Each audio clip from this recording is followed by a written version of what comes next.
5280 Sports Network on a Friday. How are you? It is your morning minute. We appreciate you stopping by. Nate Lundy, Shawn Drotar with you. NFL Combine underway. The Underwear Olympics in Indianapolis.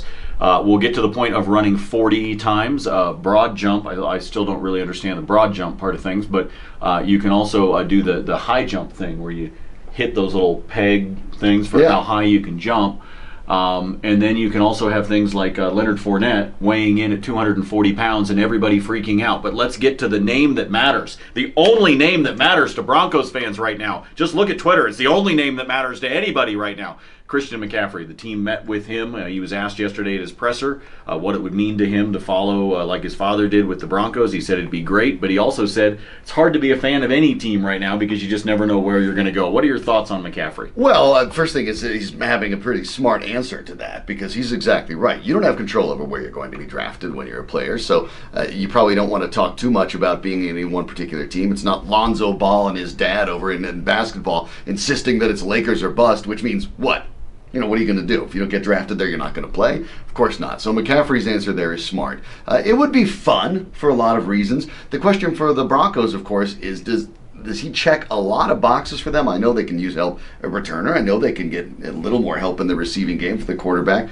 But who's going to block for these guys? Isn't he a bit more of a luxury item, for lack of a better term? Absolutely. I used the analogy earlier. This is the equivalent of having a really, really kick-ass several $1,000 stereo in a 1977 broken down Honda Civic that's missing a tire. I mean, that's the problem, is if you don't have the offensive line, I don't care how good Christian McCaffrey is. It's not going to matter. Does he check a lot of boxes? Yes, he does. But my issue with the draft idea of him being there and available at 20, which I think there's a good chance that he will be, is that does he check off boxes? Yes. Does he check off the most important? No.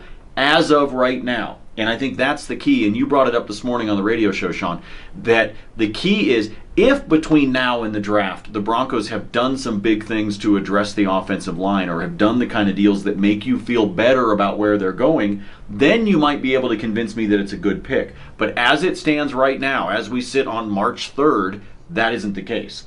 The Broncos already spent a lot of money last year on C.J. Anderson to keep him out of the hands of the Dolphins. That's the guy they want to run the ball. McCaffrey would be nice to have. But let me play devil's advocate.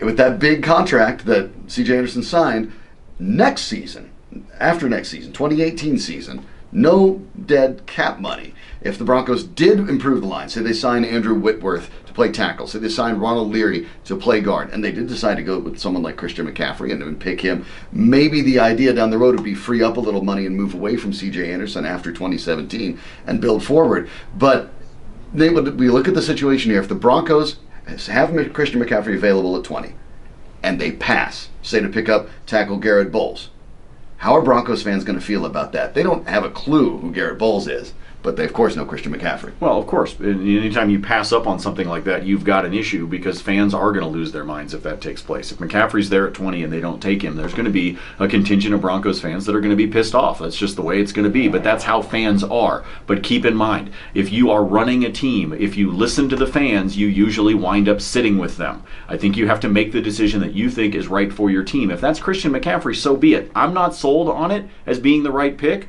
but if he is the pick, I'm a Broncos fan. I'm going to root for him to succeed. Just like I didn't like the Brock Osweiler pick, but I wanted to see him succeed because at that point he was wearing orange and blue, which means he's one of our guys. We hope you get out and enjoy the weekend. By the way, not just the Underwear Olympics on television. Don't camp your butt on the couch and watch that all weekend, okay? Get out and enjoy the fact that we've got sunshine here in early March. We've got baseball right around the corner. So much to be able to be enjoying. Let's do it this weekend. We'll be back with you Monday, 7 a.m. on Mile High Sports Radio, AM 1340, FM 1047. All the content posted up at 5280sportsnetwork.com. If you missed our conversation with Rich Kurtzman this morning about the CSU Rams rounding out the regular season, we'll have that posted up for you, and our conversation with our NFL draft expert, Matt Miller from Bleacher Report, will also be posted up. So if you missed any of that, make sure you check it out on the site and follow us on Twitter for all the latest news. But for now, for Shawn, I'm Nate. Have a great weekend. See ya.